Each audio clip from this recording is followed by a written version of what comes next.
dari kelas 6A ini mempresentasikan materi intercultural communication atau komunikasi antar budaya. Baik, yang pertama yaitu definisi komunikasi antar budaya. Menurut Samovar, Porter, dan McDaniel pada tahun 2010, komunikasi antar budaya adalah komunikasi yang terjadi antara individu-individu dari latar belakang budaya berbeda, di mana perbedaan dalam persepsi dan sistem simbol yang digunakan cukup signifikan untuk memengaruhi jalannya proses komunikasi. Artinya, meskipun kata-kata yang digunakan mungkin sama, makna yang ditangkap bisa berbeda karena dipengaruhi oleh latar budaya masing-masing. Selanjutnya, perbedaan budaya dan pengaruhnya terhadap komunikasi. Budaya, yang pertama, budaya sebagai landasan dalam proses komunikasi. Maksudnya di sini yaitu budaya adalah sistem, cara, nilai, dan kepercayaan sehingga budaya mempengaruhi cara seseorang menyampaikan dan menerima pesan. Yang kedua, perbedaan dalam bahasa verbal.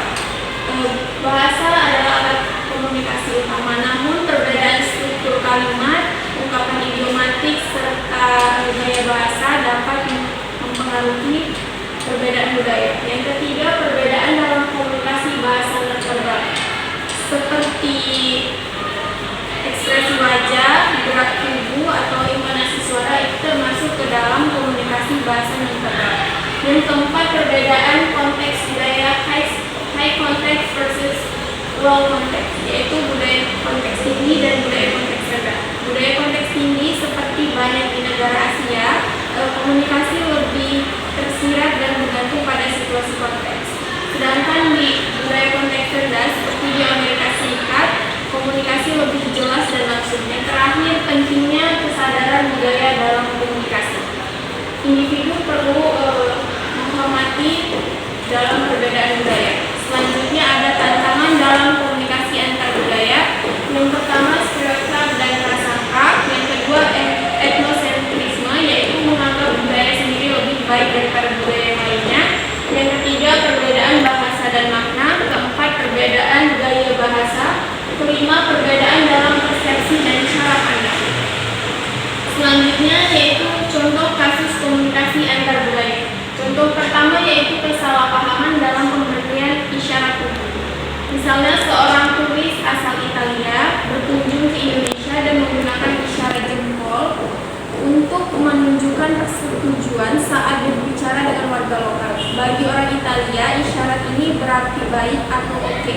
Namun sebagian masyarakat Indonesia, terutama di wilayah yang lebih konservatif, menganggap simbol jempol lebih bermakna kasar atau tidak sopan, tergantung pada konteks dan ekspresi wajah yang menyertainya. Maknanya yaitu simbol atau gerakan tubuh yang tampaknya universal belum tentu memiliki makna yang sama di semua budaya. Kurangnya pemahaman terhadap komunikasi nonverbal antar budaya bisa menimbulkan kesalahpahaman bahkan jika tidak ada niat buruk dari pihak yang bersangkutan. Jadi kesimpulannya, komunikasi antar budaya merupakan proses penting dalam menjembatani perbedaan budaya yang dapat memengaruhi cara individu menyampaikan dan memahami pesan. Perbedaan dalam bahasa, norma, gaya komunikasi, serta pandangan dunia seringkali menjadi tantangan yang dapat menimbulkan kesalahpahaman. Oleh karena itu, pemahaman terhadap unsur-unsur budaya, kesadaran lintas budaya, serta keterampilan dalam menyesuaikan diri sangat diperlukan untuk menciptakan komunikasi yang efektif dan harmonis. Dengan sikap terbuka, saling menghargai, dan kemampuan beradaptasi, komunikasi antar budaya dapat menjadi sarana membangun hubungan sosial yang produktif dalam lingkungan yang beragam, baik secara lokal maupun global. Baik, itulah hasil pemaparan materi tentang komunikasi antar budaya. Cukup sekian dan terima kasih.